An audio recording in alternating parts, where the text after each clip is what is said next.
Have you ever wondered what $1 can really buy in Africa? The answer might just surprise you, and even challenge some of your assumptions about African economies. In today's video, we take you on a revealing journey through 10 African countries to see the actual purchasing power of a single dollar. Spoiler alert, in some places, you can get a hearty meal, a full tank of clean water, or even a haircut. In others, a dollar barely covers a simple loaf of bread. So, what does this mean for local economies, currency values, and your perception of Africa? Stick around, because what we're about to show you will change the way you look at money. Let's begin with Nigeria, Africa's largest economy.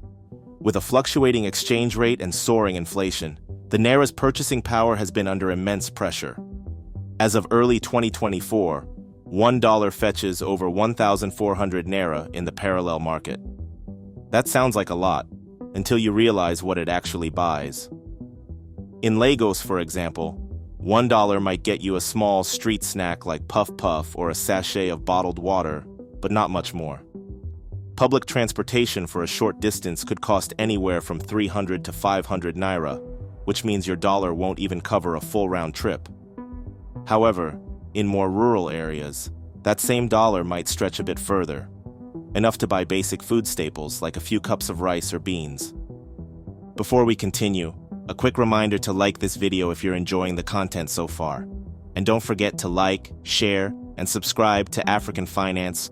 Watch your go-to source for Africa's economic insights and business opportunities, trends, and investment opportunities. Hit the notification bell so you never miss our latest updates. Now let's continue. Moving on to Ethiopia, where the birr is one of the weaker currencies in Africa. At over 100 birr to the dollar, you might expect your money to go a long way. And in some ways, it does. You can buy a hot cup of traditional Ethiopian coffee at a street cafe, and maybe even a small snack to go with it. However, basic goods and imports are expensive, which affects what you can purchase overall. Despite the lower cost of local services, the dollar's reach is limited by inflation and foreign exchange shortages. Next, we head to Kenya.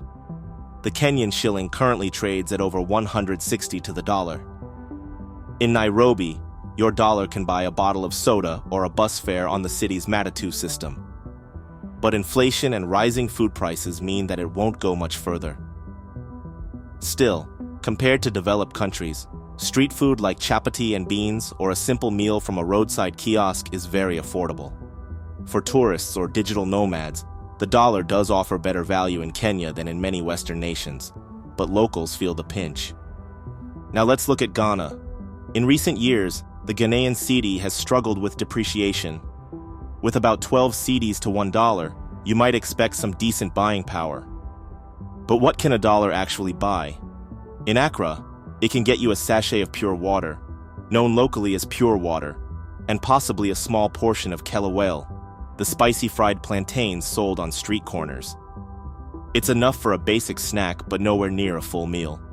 The cost of living is rising, and locals often feel their earnings don't stretch far. Let's hop over to South Africa, where the rand is more stable than many other African currencies. As of now, $1 equals roughly 18 to 19 rand. That might not sound like much, but in South Africa, it can go surprisingly far.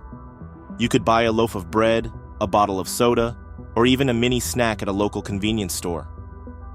Public transportation like a minibus taxi ride also falls within this price range. South Africa's relatively stable economy gives the dollar reasonable purchasing power, especially for visitors. In Uganda, $1 is worth approximately 3,800 to 3,900 Ugandan shillings. What can that buy? Quite a lot, actually. You can get a full plate of local food, such as posho and beans, from a street vendor. Transportation costs are also low, so your dollar could pay for a boda boda, motorbike taxi ride within town.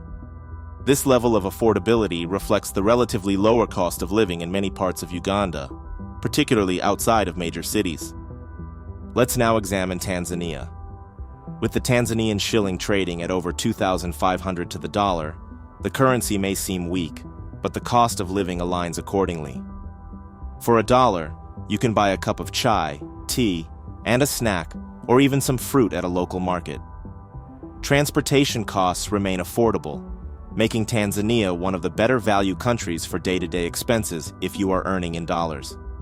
For locals, however, wages are low, and the cost of imports makes living expenses harder to manage. Now, let's explore Egypt in North Africa. $1 now equals over 30 Egyptian pounds. That means you can buy a small snack like falafel or koshari from a street vendor or a cup of tea. Egypt's local currency has taken a hit due to inflation and economic challenges, but food subsidies and local production still help preserve some level of affordability for basic items. However, imported goods and luxury items remain out of reach for many Egyptians. In Senegal, where the CFA franc is used, $1 equals roughly 600 CFA francs. The CFA franc is pegged to the euro, which gives it a certain level of stability. What can a dollar buy here? Perhaps a baguette and a cup of coffee from a local kiosk. You might also get a short taxi ride or a small serving of tiboudien, the national dish. While the cost of living in Dakar, the capital, is rising, in more rural regions the dollar stretches further. And finally, let's visit Zimbabwe, a country with a complex and fluctuating currency system. Currently, many transactions are done in US dollars due to the instability of the Zimbabwean dollar. In some cases, $1 is the actual spending currency. It can buy you a loaf of bread or a bottle of soda, and in some markets, even pay for transport within a small town. However, currency confusion and price volatility make the real value of a dollar vary widely depending on location and context. So, what does this journey across Africa tell us? First, the purchasing power of $1 is highly relative. It depends not just on exchange rates, but also on inflation, cost of living, and the local economic environment. In some countries, a dollar feels like a lifeline. In others, it barely buys you a snack. This comparison highlights the diversity of African economies and challenges oversimplified narratives about the continent being either cheap or poor.